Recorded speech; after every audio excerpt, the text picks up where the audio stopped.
Hello, my name is Dr. Liz Burton-Crow. I'm the Director of Education for the Carrillo Center for Nonviolence. Welcome back to Living One, our monthly webinar series where presenters from around the world share their vision of a future in which humans and other animals live as one community in peace and wellness. Given all that's unfolded in the past year, these conversations are more important than ever. For they are more than mere conversations. They are opportunities for building community, salve for the isolating wounds of our time. Through Living One, together we attempt to answer the question, we know it's wrong, but what does right look like? This month, we welcome Linda Fisher, artist and tribal member of the Ojibwe Nation belonging to the Catfish Clan. Linda's passion for animals began when she was barely old enough to walk. Her animal intuitive abilities became apparent shortly thereafter. What Linda came to learn and understand about the true feelings of animals prompted her to be a lifelong vegan and animal advocate. Linda's second passion since childhood is painting visionary images that convey messages of compassion for all species, as well as respect for Mother Earth and the indigenous. Although Linda attended art school, she considers herself to be self-taught and has her paintings hanging worldwide. In 1989, Linda co-founded a nonprofit organization to teach school children humane education. She also founded the Will of Wings Foundation to provide adult classes about the exotic bird crisis and the suffering and mortality that befalls a massive percentage of parrots who fall victim to the pet trade. Linda also serves as an advisory board member for Sea Shepherd Conservancy Society. She practices meditation daily, and when not in her art studio with her rescued dog and rescued parrots, she enjoys being outdoors with nature and helping people better understand animals. So thank you so much for being here, Linda. I really appreciate it. Thank you for having me. It's wonderful to be here.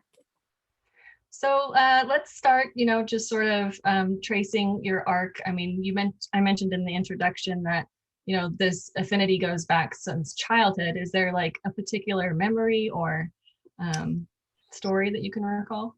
Sure. Regarding my animal intuitive work, or probably it was, I don't even remember how old I was. I was probably too young to even remember exactly. But more specifically, I think when I was around maybe 6 years old, my father took us to a reservoir where they supply fish and you pay to catch a fish. And he thought that would be good family entertainment for all of us because, everybody goes fishing.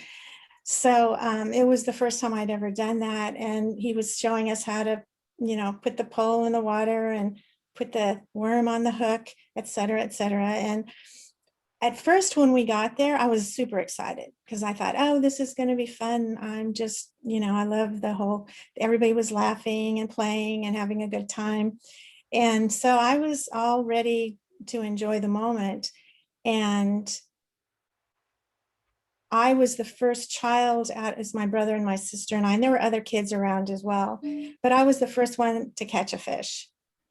And the minute I could feel the fish pull the line, I felt this almost like an electrical current that went through my arm.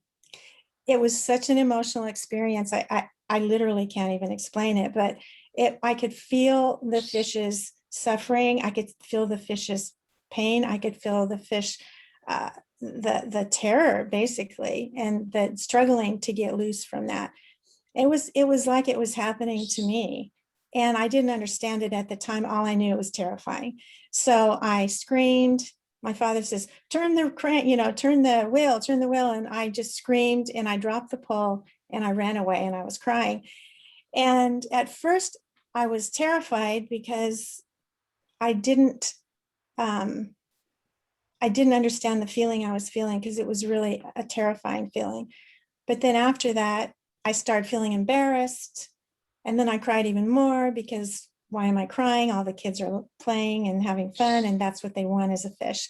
So I think that was my first experience with that connection. That was, I didn't even understand it at the time. It was only later as I got a little bit older that I understood what was happening to me. And then after that, there were many episodes and events and things happening where I started realizing that there was something going on. But I didn't also think that I was unique or different, and I assumed that everyone else was feeling the same way. But as I got a little bit older, I came to realize that I was a little bit different, and I didn't really want to talk about it. I just assumed that it's probably, that it's just something I didn't want to share because I didn't want to be called weird and different, because I was extremely shy as well. So I just kind of kept it to myself, essentially. Did you feel, I mean, that sounds like a really, traumatic moment. Do you feel that you were generally supported by like your immediate family and the people around you, or did you feel sort of misunderstood in general? No, I did not feel misunderstood by my family because we just didn't talk about it. It was a given. I guess it was something that it wasn't, it, we never talked about it. I didn't talk about it. It was just something that I think that you just naturally felt. But again, when it came to other people and my friends, I didn't really talk about it.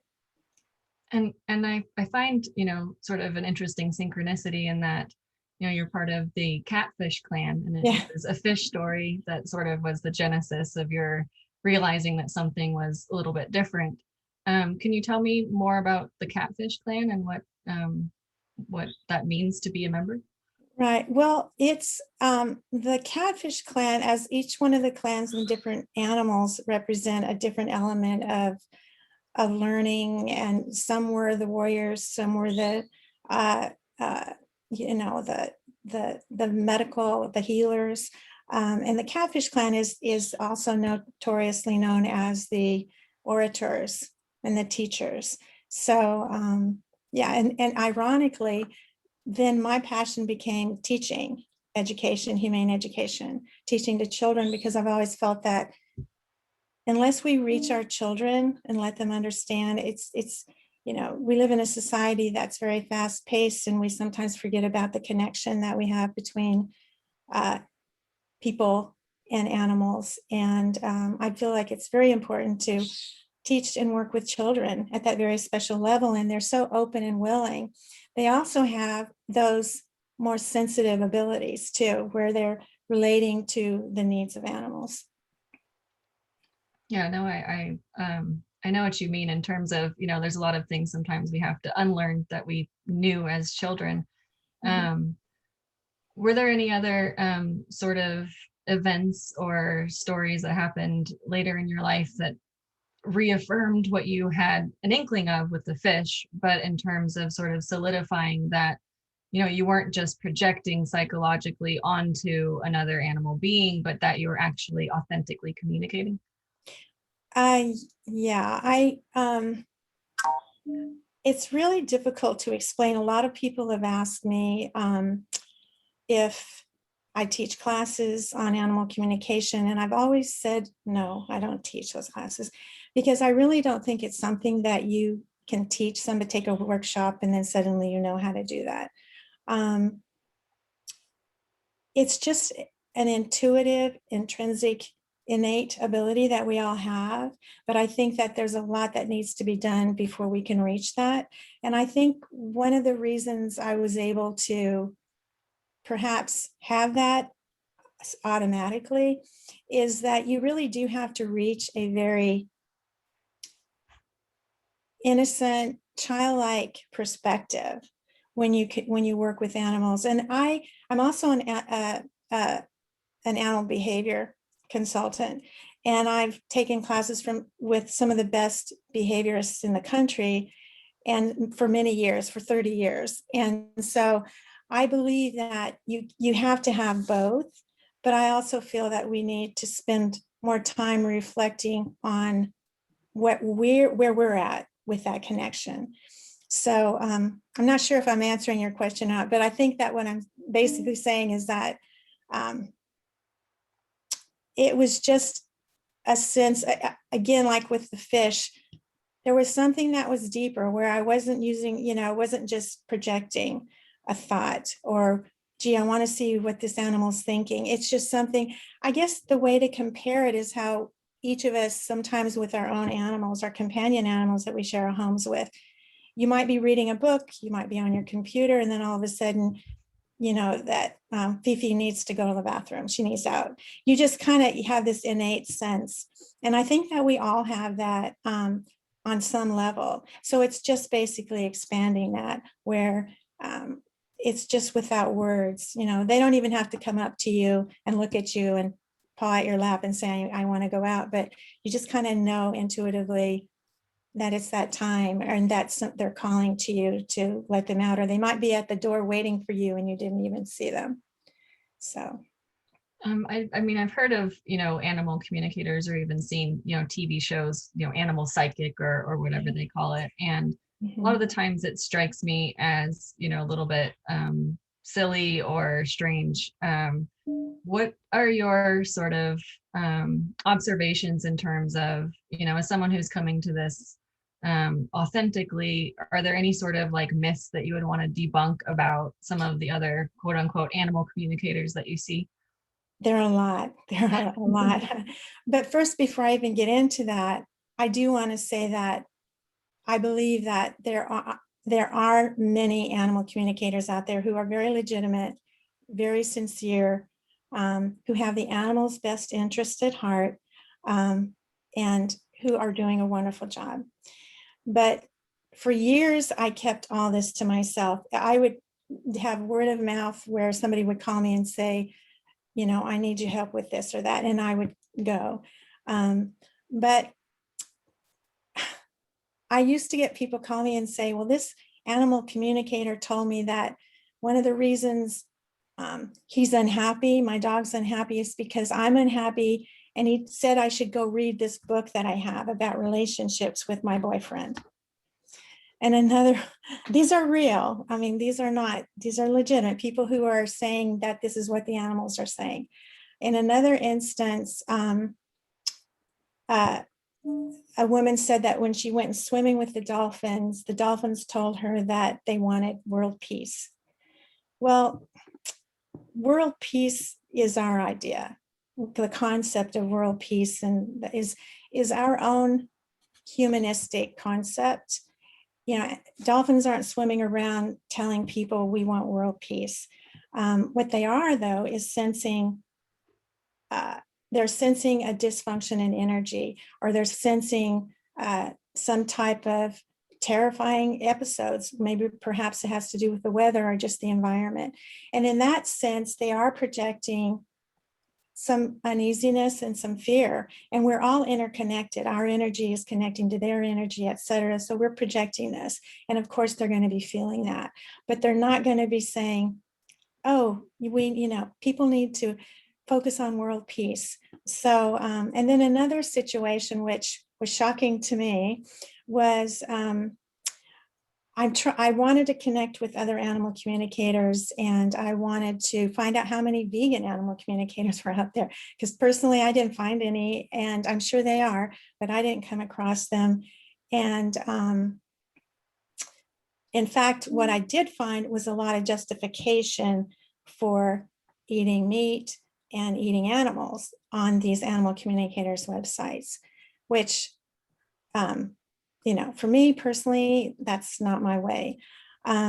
But this one highly respected animal communicator, who's quite well known and quite famous actually, said that she agreed with this man who was explaining that he had chickens, and the chickens followed him into the barn where he chops their head off, and the animals sacrifice themselves for him. And this animal communicator was supporting that, saying that these animals give themselves up for us, which is nonsense. It's ridiculous. And so here I had this one animal communicator that I thought was so wonderful, and then suddenly she's condoning this ridiculous idea. And then she went further to talk about, because plants feel pain and suffer, it's okay to eat meat as well. Why, since I'm going to eat plants, I might as well eat meat, was her idea. And so that's one thing. No animal, that's certainly not what I've experienced. No animal gives themselves up to sacrifice themselves for us. They want to live just like we do. They want compassion. They want a peace of mind. They want to be understood, just like we do. And there's so many things, you know, they're not people. I have to always remind people that animals are not people. They share fear, they share the same, a lot of the feelings that we have, but they're not people. And to make them humanistic is in a way degrading them, because they're far more superior than we are in terms of their interconnectedness to the rest of the world and to the universe. Yeah, So it sounds like you're describing, you know, that we have a lot of sort of psychological constructs and baggage that we bring to the situation that doesn't allow us to see the actual animal that's in front of us. Um, is there something, I mean, are there practices that you incorporate in your day-to-day life where you somehow, you know, get rid of some of that baggage or some of those constructs? Like, how do you well, clear your vision? right. First of all, I think the most loving, I mean, we're all guilty of, we have busy days. We're always rushing around. We're always trying to get too much done. And oftentimes we love our animals who share our lives with, whom we share our lives with. We want the best for them. We dote on them. But oftentimes we're not really connecting with them. We're rather loving them in this sort of distant way. And it's we not only do this to the animals in our lives, but we sometimes do that to the people in our lives as well. We kind of lose sense of that. And so I have to remind myself, just like everyone else, that we need to slow down. We need to slow down, and we need to take a moment. And I have rescued birds, and so I can always tell when I'm trying to do too much and I need to slow down, because they will let you know very quickly. They let you know that they might become more nippy. They're wild animals and they really shouldn't be kept in captivity. So I think they're even more sensitive to their environment, and how we have to compensate a little more for these wild animals that we have in captivity. So I think basically slowing down is catching yourself and slowing down and really paying attention, not from a, like, oh gosh, you've got this mat on the back of your, fur, it needs to be cut out. But those are obvious things, but sometimes we need to stop and look beyond the mat and say, what's going on inside here and in here, to really tell. And that's just slowing down. That's just letting go. And for me, meditation really helps with that. Anytime I do a consult for a client, I always do a meditation first, just kind of slow down and connect in that way. Yeah, you mentioned, birds, and if anyone knows me, they know that I'm also well into the world of parrots and poultry and other birds. I was wondering if you could tell me a little bit either about, one of the birds that you've known personally, or, about sort of some of the struggles that are faced by wild birds that are kept in captivity. Are there sort of like some patterns or lessons that you've learned either from an individual or just as a whole? Oh, this is such a huge topic for me, because my first animal activist act was when I was 11. I had gone into a Woolworths in those days. And in those days, they had birds and little turtles and little animals like that. And I always used to take my allowance, and I would buy art supplies. So I'd go into Woolworths and I'd try to get whatever paint or whatever I could find that they might have. And as I did that, I would stop by and visit the birds and the turtles and whatever else. And there was a little budgie, a little parakeet, a budgigar, which we call parakeets. And it was on the bottom of the cage, and it was looking like it was having heavy breathing. Well, I didn't know anything about animals, except I had enough sense to know that that wasn't normal. So I asked the, the woman at the counter, I said, excuse me, and mind you, have to go back painfully shy child. So for me to even, I mean, I was one of the kids in the classroom where you didn't raise your hand, even if you had a question. So I very quietly in this little girl voice and said, excuse me, but can someone help the little bird over there? I think he's sick. And she just totally ignored me. It's like I hadn't said anything. So I figured, well, she probably doesn't hear me. And so I went back and checked on the bird and just couldn't figure out what to do. And I went back and I said, can someone please check on this little bird? And I said a little bit louder. And then she just ignored me again. And I literally started crying. And so not making a scene, but just standing there crying.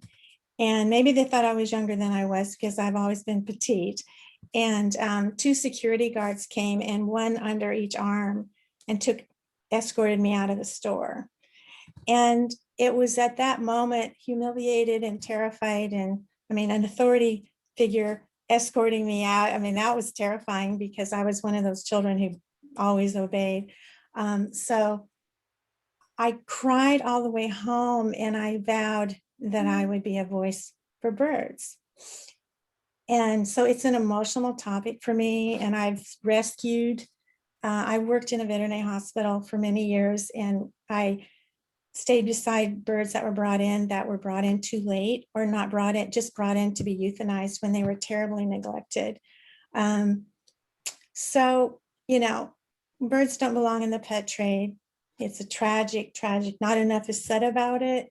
Not enough is understood about it, but billions of birds die in the pet trade.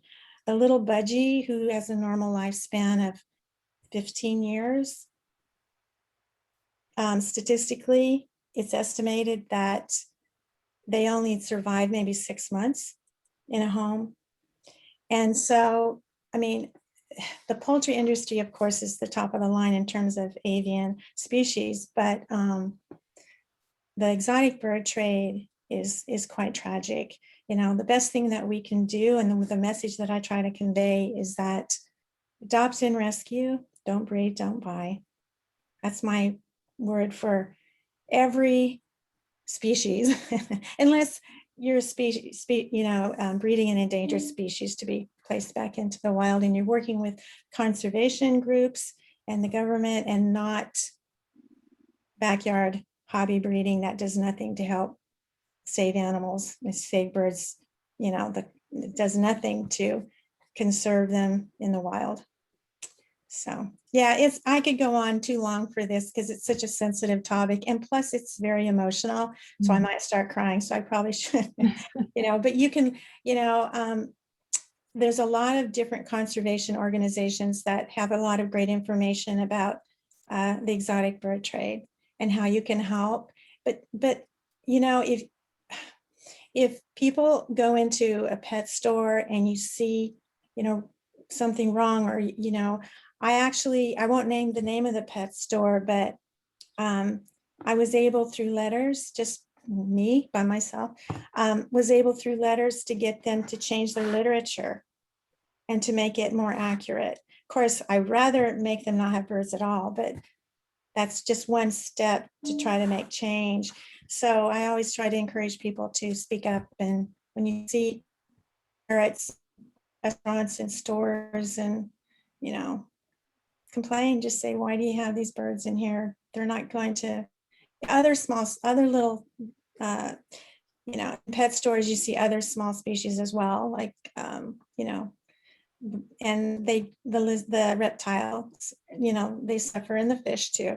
So but my focus is, I try to stay focused and not branch out too far, but we all need to step up and say something. And I think if more people were aware that the exotic bird trade is an important issue to look at. I remember one time I was working on a cruelty case when I was working with a nonprofit. It was in I think it was in Florida, and somebody complained that there were some birds that man was keeping in his storage unit in the dark 100% of the time. So somebody complained, and I guess he said he left the light on like 2 hours a day or something. And so when the authorities went to investigate, and as you know, birds aren't really protected under animal cruelty laws. But somebody complained, so the authorities went out, animal services went out and checked on it. And when they were there, the lights were on, and he said that, they thought that was okay. And the birds were in small cages, and these were macaws. And the animal services officer said, well, I don't see anything wrong. They're getting food and water, and they're in cages. And there was no connection. So I worked a lot in educating law enforcement officers to talk about what the avian species really requires to be healthy and happy, at least to some extent, since we've taken them out of the wild. But yeah, so there are many myths about parrot behavior, bird behavior, which as a behavior consultant, I try to talk about and dispel those myths. But my focus isn't just on birds. I talk about a lot of other species as well, but it does have a special place in my heart. And I made a promise to that little budgie 100,000 years ago. So yeah. I was just thinking that of how, I don't know what happened to that particular bird. Probably nothing good, but at least you have, used that inspiration as a jump off point to find your voice in a way for not just birds, but other species as well. And I would add, the adopt, don't shop, but also know what you're getting yourself into. As someone with birds in my life, I can tell you that they are not, as you said, they're not designed to be in captivity. They haven't been domesticated at all. And so their own species culture is relatively intact, and they can adapt to our culture, but they have all those cravings to, poop on everything, chew up everything, and, the hormonal mating urges and everything else that we try to stop them from. And we call it a problem or problematic behavior that needs training. But ultimately, their psyches were not designed to be put in cages. And so we're seeing just a lot of the symptoms of that bigger problem. Yeah. Oh, I was just going to say, and to further that, the animals are living in oftentimes, and usually the case, they're living in an unsuited environment, which is actually causes all kinds of other health problems. But these birds are long-lived. Even a tiny little, like I have Senegals, a little Senegal, rescued Senegal, and a Myers, they're both in the Pacephalus family. But their lifespan, they're small birds, but their lifespan can be 50 years. And some of the larger birds can go up to 80 and 90 years. So they can survive, perhaps. Usually they don't live that long because they're not usually cared for properly. And their diet is, people think you feed parrots seeds, sunflower seeds, and water. And that's akin to water and white bread for your entire life. So they don't usually live that long. But if they do, they're suffering not just a few years or a few months, but 50 years. And oftentimes, I've seen middle-aged people go out and buy a baby parrot because they think that's to get a tame parrot. And then, but taking into no consideration that bird is going to way outlive them. And then what? And I hear people justify that and say, well, I have them in my will. Or I have really good friends who said they'll take, if anything happened to me. But usually what happens is the family doesn't want that bird, or the friend doesn't want that bird, and it ends up being surrendered to a sanctuary. And sanctuaries are overwhelmed, overflooded, suffering, constantly trying to get funding to care for all. And they usually have to turn them away. And people don't realize that. I would estimate, just from my own experience working in a veterinary hospital, thousands of parrots are euthanized every year, or die before or they don't even get to the hospital for euthanasia. They just die behind closed doors. And that's the biggest tragedy that I try to emphasize. And that is that because they are behind closed doors, unlike a dog who might be chained in a backyard or a cat who might be roaming, these birds suffer behind secret closed doors in horrific, I have the most horrific images, which I don't share because they're so depressing. But a lot of these birds, we see a few little things that look wonderful, but they only account for a small portion of the population of captive parrots. Most parrots die behind closed doors and nobody ever knows. So that's the biggest issue about the exotic bird trade is it's not apparent. They're not loose. They're not. Why do we not see parrots in shelters like dogs and cats? Not because they're not there, because they don't make it that far. They don't have the opportunity to make it to a shelter or, to an animal services place. Those who do are very lucky that they've made it that far. So, but anyway, so yeah, that's and there are so many myths about behavior, about parrots shouldn't be on your shoulder, and one of the things that I teach with my animal behavior work is basically empowering animals. And when people have aggressive or difficult animals, they believe that the whole idea is to show them who's boss. And it's actually just the reverse. Because if we empower animals who are difficult animals and they're having problems that we're trying to modify, an animal learns better when he's happy and more open to having a behavior modified. But when you use aggression, you're going to create a problem. So I go with, empowering animals. And people sometimes have a hard time understanding why would I want to empower an animal who is attacking everybody or who wants to bite my husband? But using aggression in those is only going to make things worse, or it's going to get rid of that behavior and then a new one will develop, or you will create an unpredictable biting animal. So. Well, and people don't acknowledge the psychological complexity, of non-human animals because, even in your example of a parrot who, is inherited by someone else, that's not going to be the same parrot it was before it lost its mate, or basically the person that it was attached to. That's going to be a parrot in grief, in mourning. Right. In the wild, most species, not all, but most parrot species tend to mate for life. And so even if you go on vacation for a month or so, they assume, that doesn't happen in the wild where your mate just leaves. They assume you might be dead, they go through a really traumatic experience. So that just compounds the more times they're rehomed. And I think you had told me that the average was, something like 11 homes per bird. Well, it's gone. It used to be 5. Now it's at least 7, if not more. Yeah. So, each time that's a profound grief because they're making a lifelong commitment and we're not able to, really live up to our end of the bargain. But, I don't want to dwell too long on the what's wrong because I do want us to shift to, what does right look like? Right. And, I'm curious, are there any sort of lessons that you've learned from particular birds that you've known in terms of how do we, do better by them and sort of meet them on their own terms or communicate with them more? Yeah. I guess a good example would be my Senegal that I adopted. He's extremely, he's probably the most terrifying bird I've ever rescued. And I've had macaws, I've rescued macaws, and I've worked with macaws, some of the most aggressive, but he truly was the one that's most frightening.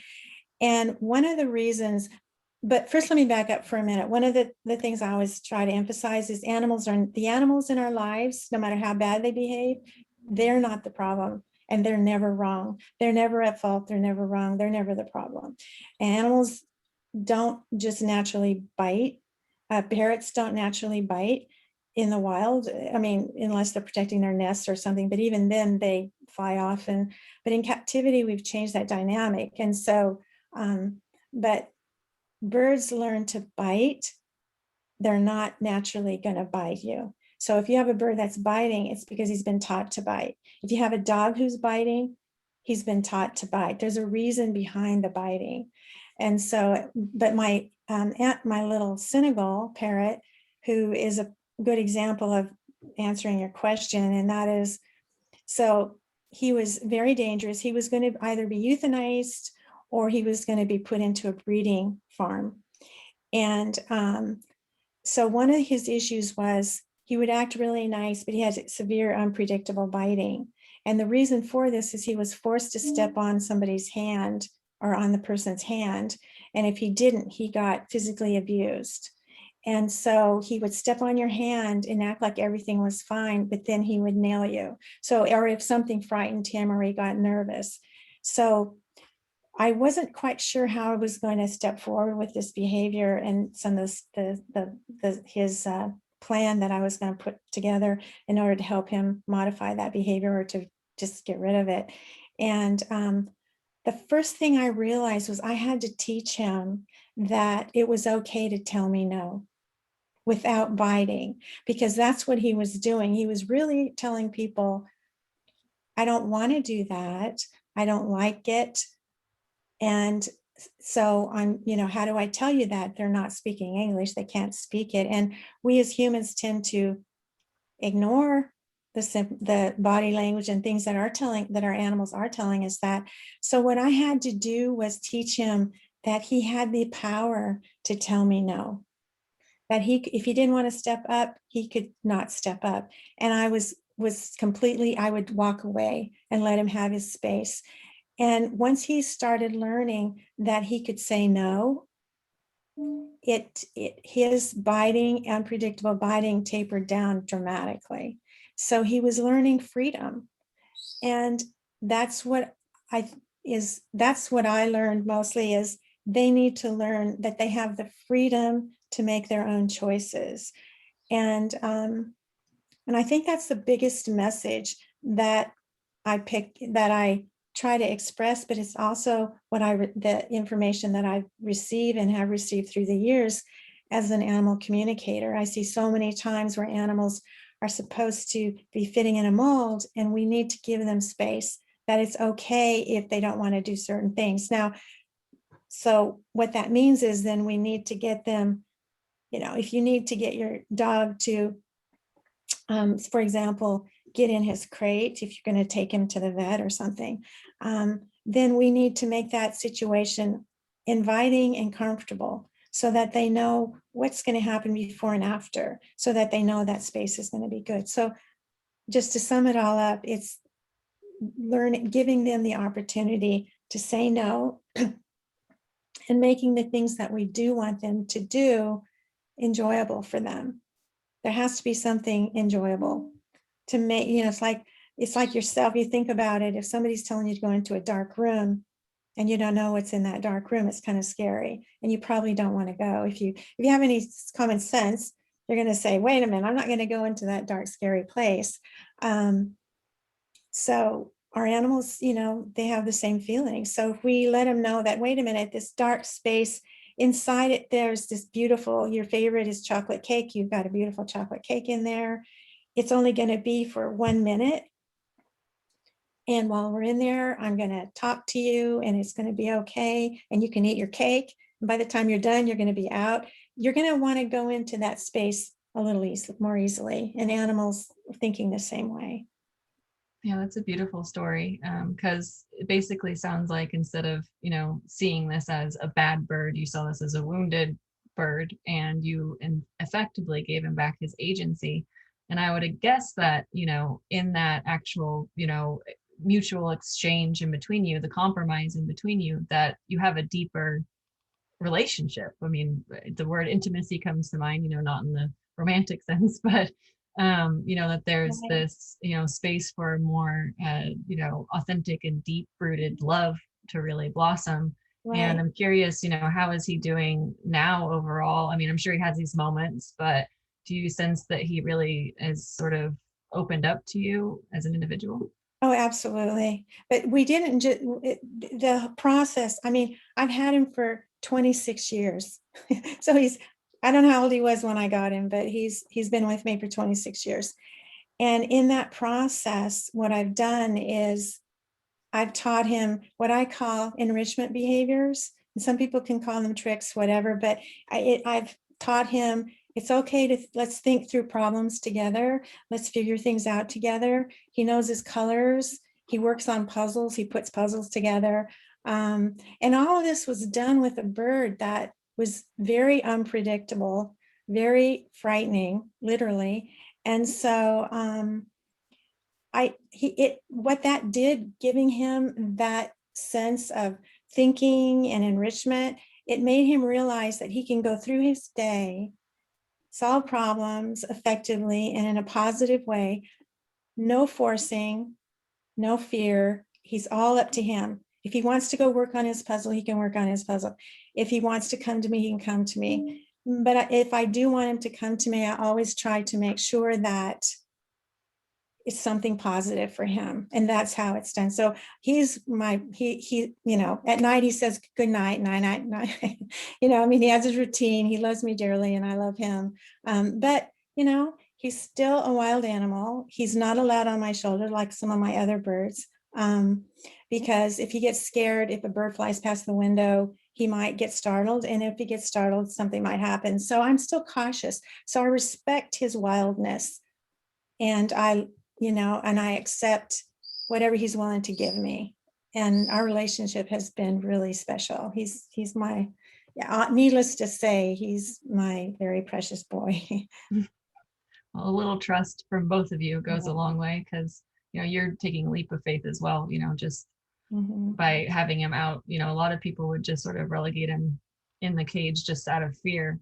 So and that's exactly what happens to these birds, is they are relegated into a room to keep them quiet, because they're naturally going to yell and they make messes. When I go and see my birds making big messes and chewing up stuff, I mean, their things, not mine. I'm so happy, because it means they've had, I go in the end of the evening to get their dinner ready, to take them into the other room, and I look in their cages that I'm getting ready to clean, and it's a mess because they've taken all their toys and I just say, gee, Jay, you worked today. You went to work today. You are really working hard today. And it makes me happy. The more mess I have to clean up, the happier I am, because I know they've had a busy day. Well, that is their objective in the rainforest, right? Create mulch and that's right. Spread seeds and everything else. So we are getting towards the end of our interview, to where we want to open it up to questions from the audience. But before we do that, I do want to ask about your artwork, because you have beautiful paintings behind you, and I understand there's some images that you would like to share, perhaps. Sure. Can you first just sort of lay the groundwork in terms of how does your animal advocacy connect to your art making? I'm one of those people that believes that we all have talent. Everyone has a certain talent. Some people are wonderful cooks. Some people write music. Some people write. And I'm an artist, a painter, a visual artist. So I feel like if you have that talent and you can express something for the animals, if you're an animal advocate, then do it, and so that's what I've done all my life. I've kind of painted images that try to convey how I'm feeling and things that I want to share. Are there any images that you would like to share with us? Sure. Are you ready?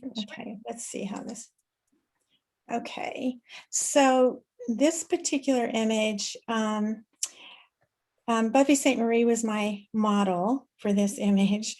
And I was listening to one of her speeches, and she was talking about our interconnectedness with all nature and life. And I just saw this image, and so I painted that. And it's connectedness with the universe and the energy that's all around us. So I tried to convey that. Beautiful. I see the birds right on the heart as well.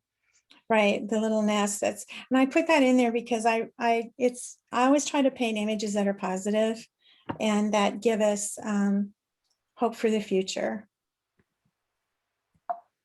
Let's see. Oops. I'm trying to find. And this one I painted quite a few years ago, and it was I'm on the advisory board for Sea Shepherd, the Conservation Society, and it was just one I attributed to the wonderful work that Sea Shepherd is doing. for marine animals and for the oceans. And this one is, without taking too much time, it was basically a spirit animal that I did that I felt within myself was the jaguar. And so I paint, these are very large paintings. I don't paint usually very small. So, and then this one here is, I did a whole series of mandalas. And this is a mandala I did on prayer for the endangered species. So I've got the scarlet macaw and the Spix macaw, the little blue macaw, and then the orchids. People don't realize that a lot of plants and foliage are endangered as well. And then we've got the pink dolphin and the golden mantle frog and the little tiny lemur over there in the corner. So it was basically a tribute. And then some berries, I forget what the berries were called, but, and the honeybee honeycomb, just a Beautiful. tribute to them. And then this one is a painting that I did, which kind of encompasses how I feel about, we should all be interconnected with all life, and how it's, you know, we are supposed to be the ones taking care of all of that, and also embracing our interconnectedness. It's kind of honoring that. So Beautiful. No, I thank really you. admire your work. It's lovely because it's, you know, we do see so much that's wrong, even with, you know, the endangered species and everything, and you've managed to capture that in a way that is still beautiful, that reminds us that there is still beauty in nature, which I think is really important. Well, thank you. Yes. So before we open it up to questions, I just wanted to invite you all to next month. We'll be having Vaughn Wilkins join us on April 4th. So same time and place, but I hope you can join us then. So does anyone have any questions for Linda from the audience? If you do, feel free to unmute yourself, or you can type them in the chat box. I can't see any questions so far, Liz, but I have a quick question, if that's okay. First of all, that was amazing, like, and your artwork is really beautiful, Linda. And a lot of things that you spoke about really resonated with me. From an early age, like I stopped eating meat because I had that sort of deep connection with animals, and I completely understand where you're coming from, that even at a young age you can really feel that connection, and it's so hard to explain to other people about that. I studied animal behavior initially, but now I'm a primary school teacher, and I'm trying to incorporate sort of those messages to the children, and it's very difficult especially in the UK curriculum, sort of what things you teach them. But even little things like, we have forest school here, where I'm saying, like, if we're planting vegetables, to be respectful of the worms and the other insects that live in the soil. And I just wanted to understand from your perspective, when you're like doing your education work with young children, how do they usually respond? Do they usually are they positive towards that? Do they, because I've noticed that young children, they have that connection, and I think when they get older, that's when they lose it because of society. I'm just wondering whether you've noticed that as well. Yes, I think the wonderful aspect of humane education is how open the children are to learning and being respectful of animals. It's amazing how they just intuitively understand certain things. It's a very wonderful experience, and I have so much respect for humane educators, because it's such an important part of our society and how we can make a difference on this planet. Unfortunately, there are in terms of answering your question, what specific, I'm sorry, what was Sorry, I think I confused things because I said lots of things, but I think in terms of my question was asking was, what are the usual responses from children? What have you noticed? Has there been like a pattern that they are connected to nature and wanting to make a difference? Have you noticed that? Absolutely. Yeah, they are so open. And I feel like some of the children, they have their aha moments where they start realizing that there is a connection. And I think especially for children who aren't brought up in a home where there are other animals, or they haven't had any education. I knew a woman once who lived in a store, an apartment above a store in New York City, and she never had a pet in her as growing up. And she was a middle-aged woman by then, and her husband had gotten a dog, and the dog was never allowed in the house. He took the dog. They got the dog so he could take it for walks. It was always called It. And the dog, and when she would talk about the dog, I would say, well, what's the dog's name? And she would say, Fred. I don't remember the dog's name, but she'd say, well, Fred. And so when she would talk about the dog, she'd say the dog, and oh, you mean Fred? And so eventually she got to where she was calling the dog Fred. And unfortunately, Fred got ill and passed away. And she adopted, well, unfortunately, she didn't adopt. I begged her to adopt, but she purchased another dog from a breeder, and it had to travel across country. And when the puppy, 6 weeks old, 7 weeks old, arrived, was terrified. And the breeder told her to put the dog in a box and shut the door. And if he cried, just stamp your feet, make him stop crying.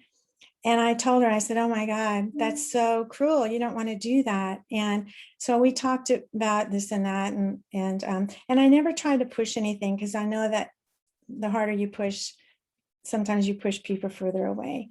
So I tried to just let her be more understanding and accepting. Give me 1 second. My dog wants out. Okay, I'll be right back.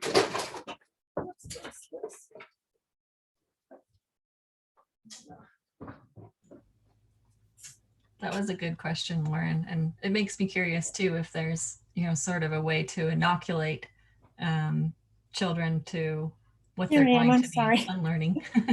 So anyway, they had the puppy, and I helped her kind of understand a few things about the puppy. And the puppy was then had a name, and he got to stay inside. She fell in love with this dog. And then the greatest gift for me was when she told me, she said, I have to tell you, Linda, that I never knew animals had feelings. I never knew that. And I have to thank you for opening my eyes. And I love this dog so much. I don't know what I'd do without him. And it was just gentle conversations. It wasn't anything harsh, and I didn't want to criticize her, like, but that was a big, an aha moment for me, where we can help people make differences, and the same with children. So we have these children who've never had an animal, or they don't understand that animals have feelings. And part of it has to do with their upbringing. They may have family members who didn't know either. And so they have their little aha moments in the classroom. And yes, so they're wonderfully receptive. You can never underestimate how important your role model behavior is with children. So I love the kids. Thank you. That really does answer my question. I think I'm a big believer in that everyone has that sort of connection, but it might have been lost. And I think children are the people to really be that influence, because they can make that connection, they can understand it a little bit better. And I think your story with the fish, and that's a prime example where there was no influences or anything, but you had that connection. And I think a lot of children do have that, and I think that's a good thing, really. And thank you. Oh, thank you. And we, you know, so I've had people ask me to give classes on animal communication. I've said, no, but what I can do classes on are helping you reach that point where you can find that animal communication, that true animal communication on your own. I can't teach you, but I can help you go through the quote unquote life prerequisites in order to be able to do that. Because it's really all about where you're at in your own heart and soul versus what I could teach you. But I can teach you how to reach that first part. And then you'll have your own aha moment where it's all making sense. And then where you're feeling things from animals that you never thought you could feel before. And not just animals who are with you, but animals that you, I'll see a dog walking down the street and sadly loose, or and I can pick up information about that animal. So you'll have those moments and all of a sudden you go, oh my gosh, I didn't even, it'll just happen on its own. Thank you. Allison, did you have a question? Well, it's more of a celebration of sharing, I think, than a question. Linda, I think you're amazing, amazing soul. What a blessing to meet you today. Thank you so much. Oh, you're so sweet. Thank you. We have a lot of kindred spirit between you and I in our journey of understanding the higher values of animals and where they are in the universe compared to us. They are extremely more advanced than we are spiritually and in their wisdom and understanding universally. You know, and I think what happened for me, I grew up on a 7,000 acre cattle ranch in Eastern Oregon, very close to nature, very isolated as a child. And I committed my life early on to protecting God's creations because I became familiar with that as a child, the trees, the animals. I didn't have children to grow up with or friends. So as time went on, I had to put myself through college and the military. I got swept up in the Euro-American concepts, both in religion and finances. Went through the oil cartel fields and all this up the corporate ladder of college education and everything. And then a tragedy happened to slow me down. As you say, we have to slow down. And mine was a helicopter accident where I was the sole survivor. Oh my goodness. And I got PTSD after that and didn't even know what PTSD was. But it definitely slowed my life down. And by serendipity, I was very fortunate that through my husband, we inherited a farm. So this had been a couple of decades of Euro-American processing when I was involved with the accident. And it slowed me down, definitely. I definitely stayed on the farm, again, close to nature, close to the animals. And we inherited some cows. And it was shortly after that I became vegan, 100%. Because the cows were not on a 7,000 acres. They were right there at my back door now. Yeah. I recognized them as individuals. So that was an epiphany, you know, and we talk about the aha moment. I think I'd rather say people have passion for whatever it is they're doing, and passion can drive them, but epiphany, you know, passion's like love. It can change you temporarily, but epiphanies are groundbreaking. They change you permanently. And I had during this process of coming down off of the helicopter accident and decoupling America concepts, I was at the kitchen sink one day and I had rescued kitties that I really hadn't planned on doing, but we had rescued kitties. And I heard one say, "I'd like some water, please." And I thought, am I losing my mind? I know I've got PTSD. Am I losing my mind? I turned around and there was Stevie sitting there. He said, "I'd like some water, please." And I gave him water and he drank it. And after that, this particular cat and I were able to connect. He really was connected, in my belief, to the universe. And for 15 years, he was my PTSD comfort cat. He went everywhere with me on a leash, church, everything. He went everywhere. And one day when I knew he had cancer and was going to be processing, it was very, very hard for me. And we were used to go earthing together all over on the farm together. He would get me outside earthing. He said, "You need to go back to college." And I said, "And what?" "I don't know what. They won't accept me at the university. I graduated in the 1980s. This is like almost This is well into the 2000s. And he said, natural resources at Oregon State University. Literally, I did not ever know this. And I got on the internet and there it was. 42 hours later, I was in college. These 2 degrees happened 5 years later. And when Stevie passed away, he says, I'm living in your soul now. He was, still tears me up. He was a gift from God. The whole of everything we have is a gift from God, that you're right. He told us to take care of.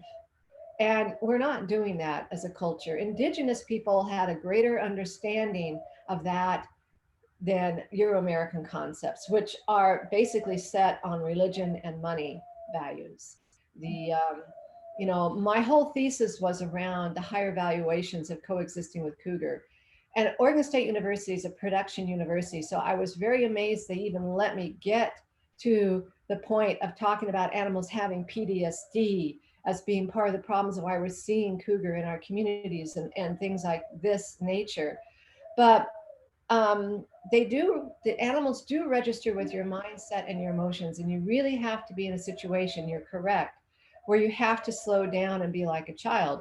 PTSD really knocked the culture that I was in out of me. That corporate survival mode definitely was gone. And I was sitting on a little 10-acre farm wondering, what am I going to do with my life?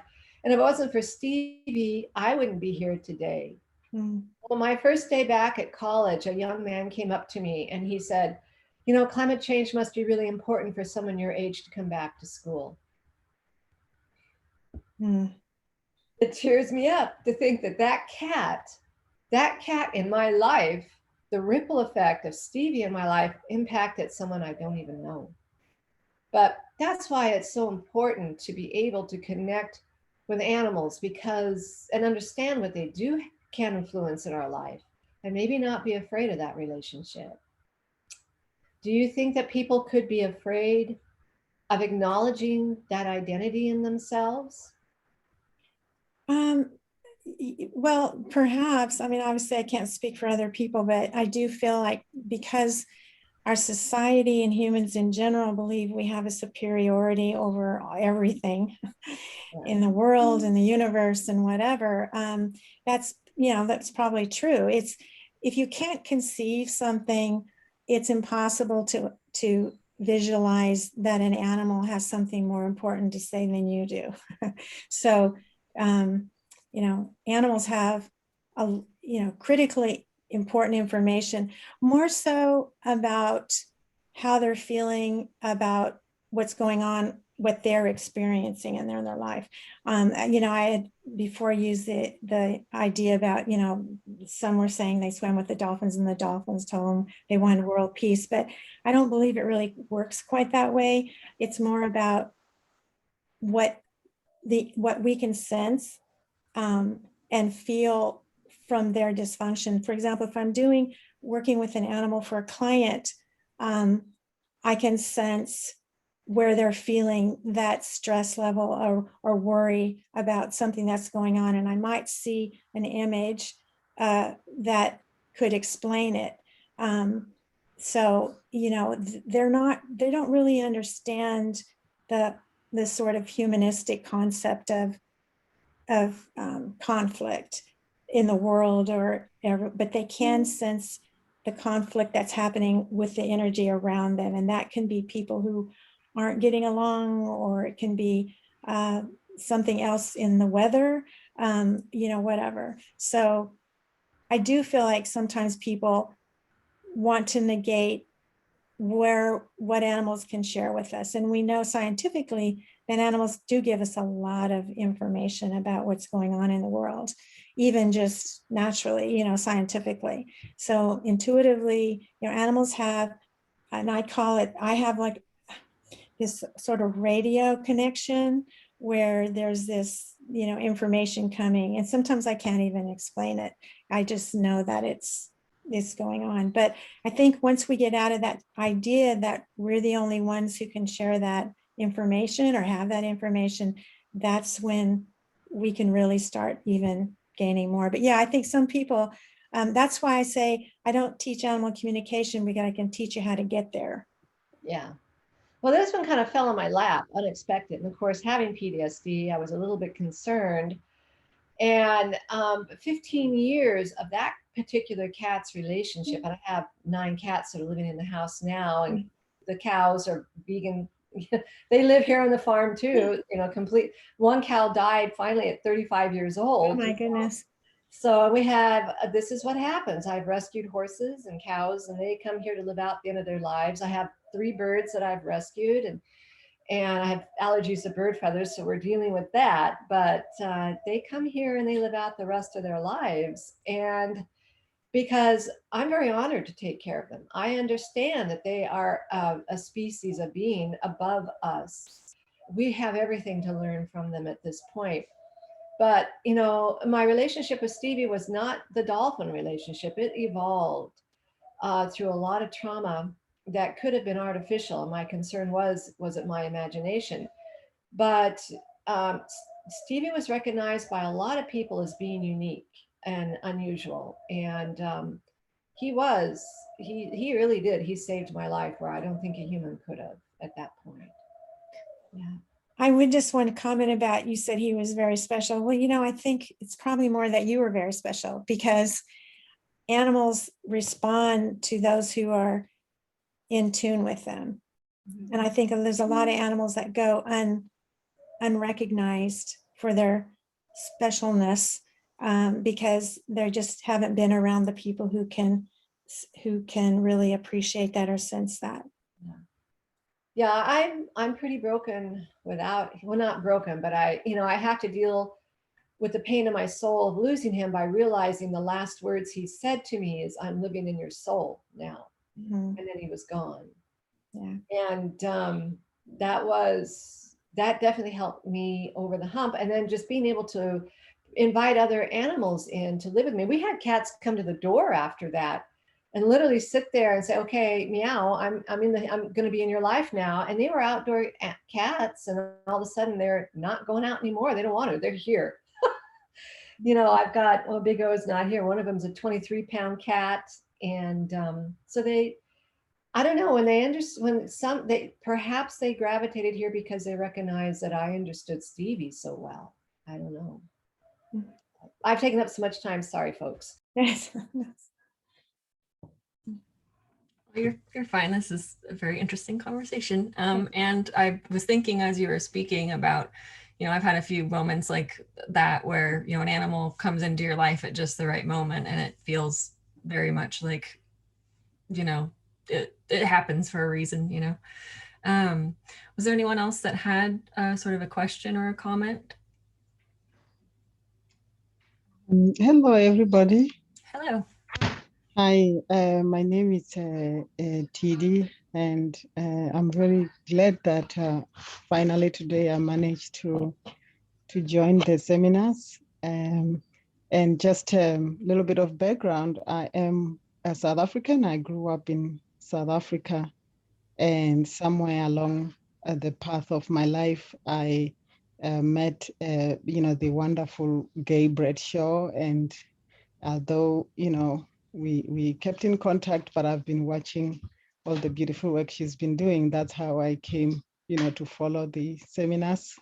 And today I'm very glad and managed to join. And thank you so much. And Linda, thank you for, the universe has blessed us with your dedication to, the animal trauma work. And my goodness, all that beautiful art is, I'm just like, this is such a wonderful skill. But, I joined because your question is just, I think for me, at least, the ultimate question that the whole world is asking and should be asking.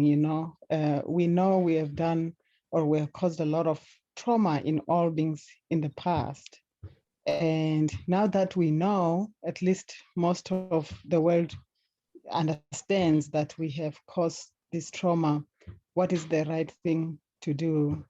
And, I'm coming from it from other movements, for example, and I think I just wanted to when you said that, because my background is a biologist. So, and I'm also an indigenous person. So I learned indigenous science by experience before I learned to be a Western scientist, so to say. And that experience kind of, as I grow up particularly, it gives you a very different perspective, but most importantly, it guides me as I try to answer the question, what is the right way to do things now that we know we have caused a lot of trauma in all beings? But it overwhelms me, and I just come up to a place where I think, you know what, I think the best thing is to approach it with humility. Mhm. Because what I've noticed is we have caused trauma not only to animals, we have caused trauma to our closest relative, to each other. Human trauma, we indigenous people, people of color, all kinds of people. We have caused trauma to plants. And through all this, the one thing that seems to remain true is that we are all part of the universe and we are connected, but we interpret our relationships differently. Some people feel and can communicate with animals, feel their trauma. Some people do that with plants. Some people do it with stones. Some people talk with stones, and some people, I don't know, talk with other beings. So all in all, and having been a scientist and still am, I have, and being a woman, I am very aware of where science got us wrong, because science took this view that something is, there's a right way of doing things. And that right way has led us to this path where other human beings are inferior, some, you know, gender, sex, it's inferior to others. We were still doing science, which we thought it was objective. So when I approach this, especially because I work with people of color, they ask the question that Linda asked. For some people, just eating, whether you are eating plants or animals, there's no difference. It's life. Plants have life.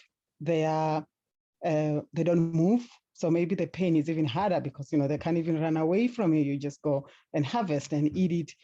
Different stages. Sometimes they communicate. Sometimes some people believe plants can tell you, please don't harvest me because this is probably not the right. So which way is right comes down for me to say, maybe the only way, at least for me, is to learn more from the experience we have had. How did we come to ignore all this communication that, for example, in my case, having grown up in South Africa, the elephants were always telling us how much trauma we are putting them through. How did we continue to ignore that and continue to cause trauma? How did we perhaps questionably thought that by putting them in conservation areas, maybe that was the right way, maybe that was, how did we come to that? How do we, most importantly, a question that I'm sure you guys come across, I come across, how do we see the animal trauma and not see the human trauma that is still perpetuated today? How do we see adverts about save, rescue the animal, but we don't see much about children of color who don't have anything to eat every day?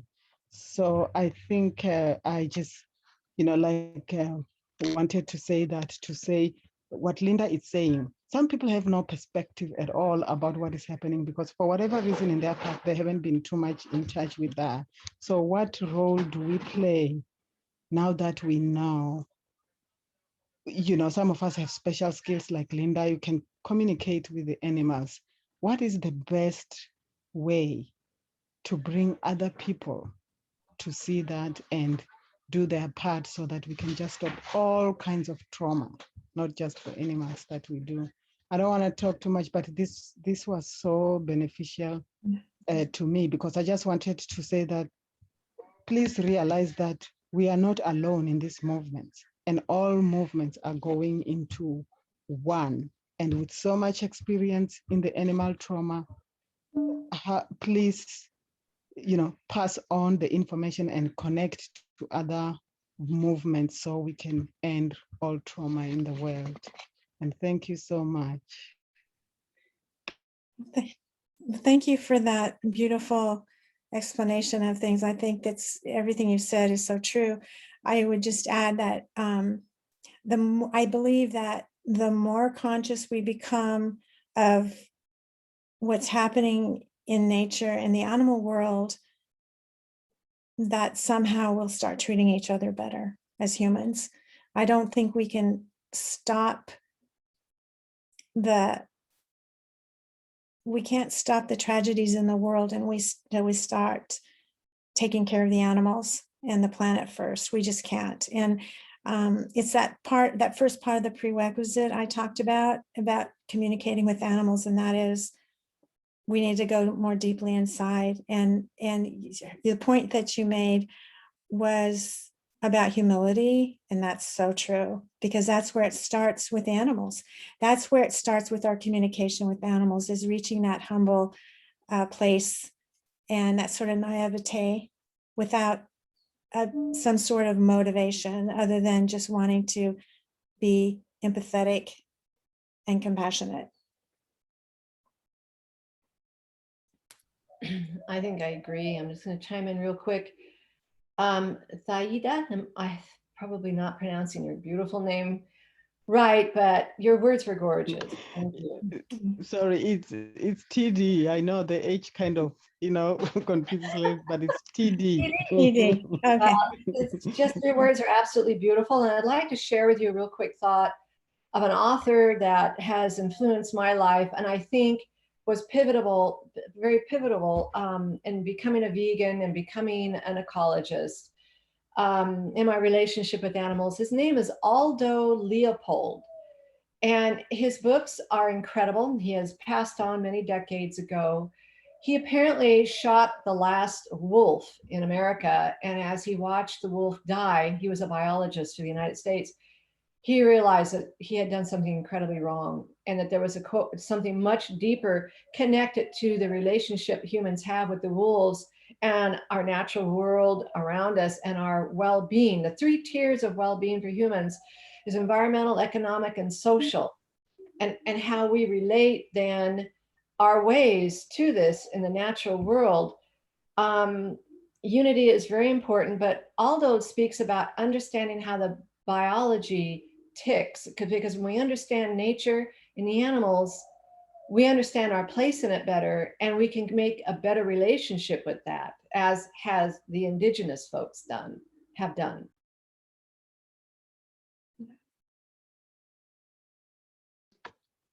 Yeah, that's true. And I think I understand, but also, yeah, that's a little bit where I pause a little bit and say, are we not playing the judge again?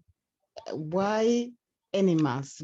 I'm not saying, I mean, it makes it closer to home, but maybe broadening up that perspective that, for example, the indigenous communities have shown us, for them, animals, human beings, stones, air, plants are all equal.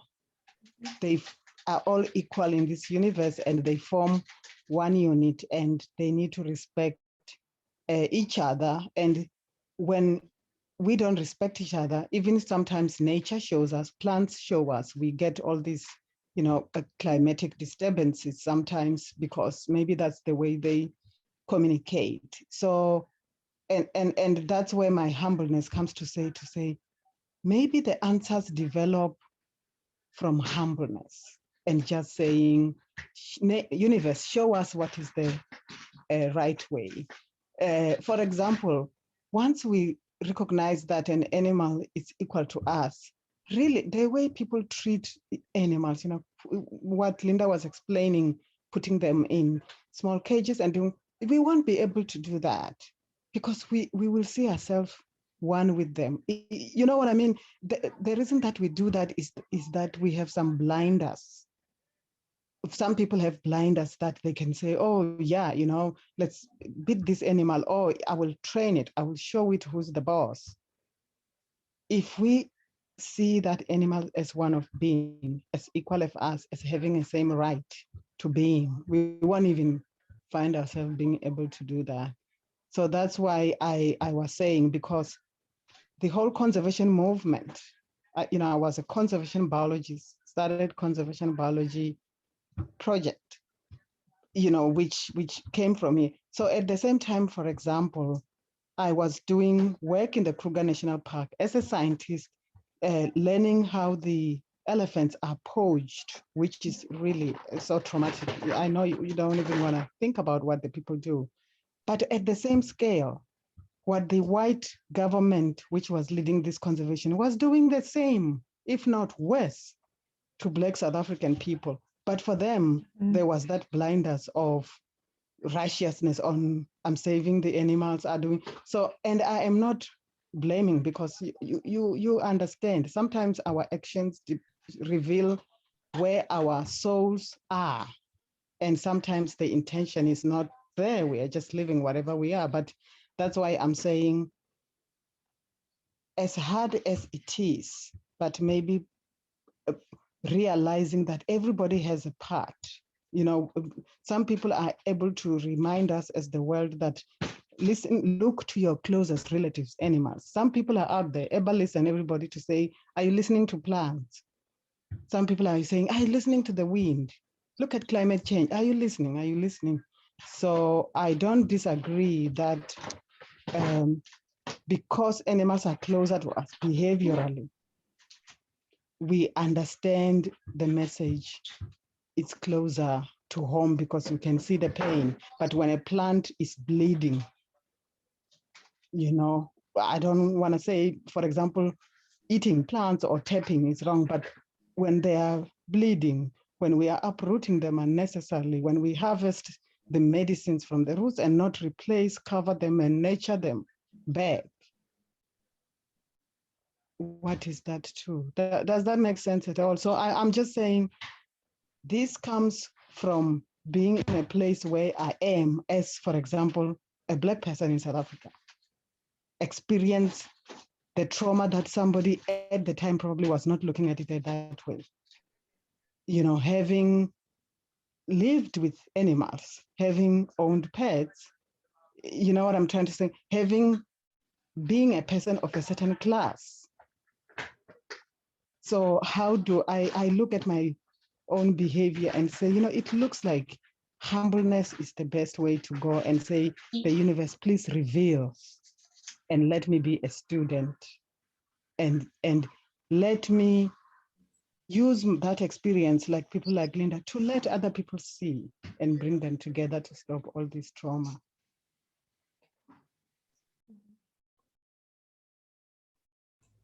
Thank you. Thank you so much. It's a beautiful sentiment. And I think, you're absolutely right that, we are all connected in our struggles, and marginalization is all interconnected. Maya, did you have something to add? Yes, hi, I just want to say hello. I'll put my camera on. Hi. Hi, Linda. And Hi, Maya. Mowgli also saying hello over here. We are from Israel, and I'm very happy being here and participate in this event. And I can only hope this message will go further on, and we'll go global with that, because we definitely need to find good ways to pass this message forward of humble communication. Thank you, Maya. I love what you said, and it's an emphasis on what is it? Tidy?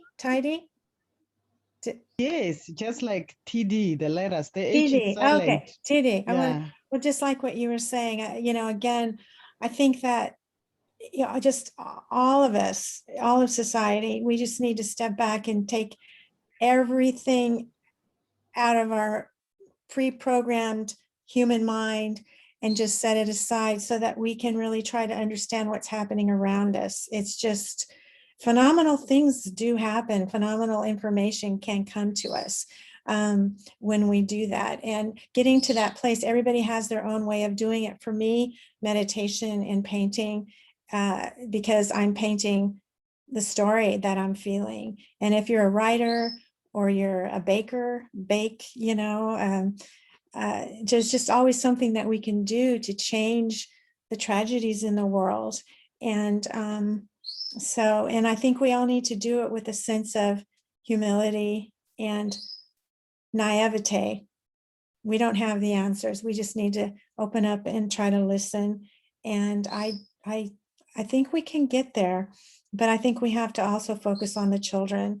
What the children, they're like little sponges, as Lauren was saying, you know, they really are, and we can make such a profound difference. And even our children need to learn the naivete, because they're being programmed earlier and faster than ever, even the young children are, about our position and place in the universe. And we're really not, you know, it's kind of like, what was Darwin, or I'm terrible with this, but, you know, we used to think that we were the center of the world, you know, and then they realized, no, actually the sun is. And so we need to do the same thing with ourselves. And we need to realize that we're not the center of the world, or the universe, that there's so much more where we can work amicably together. And I think the only way that can happen is if we forget that we don't have all the answers. We just have to be open to learning. And that's why kids are so great, but we can learn from the children too. Yeah, I'm shaking my head so much as you're talking. It's just that my camera doesn't show, but that's just beautifully said. I completely agree. Thank you so much. It's such a beautiful sentiment, and I don't think it can get much better than that. And I am aware that since we are from all around the world, that it's probably getting late for some of you. So thank you so much, Linda, for being here. I very much hope that you'll join us again in this space and in other ways through Kurulos. And thank you all for being here and making the time to be here. It is a very important conversation, and you definitely have made the Catfish Clan orators proud today. So well, I'm glad I've done that. Yeah, thank you so much. Thank you. Have a great rest of your weekend, everyone. And I hope you get a chance to go outside today and speak to the plants and to the animals around you. So thank you so much, everyone. Goodbye. Thank you, everybody. Thank you so much. Bye.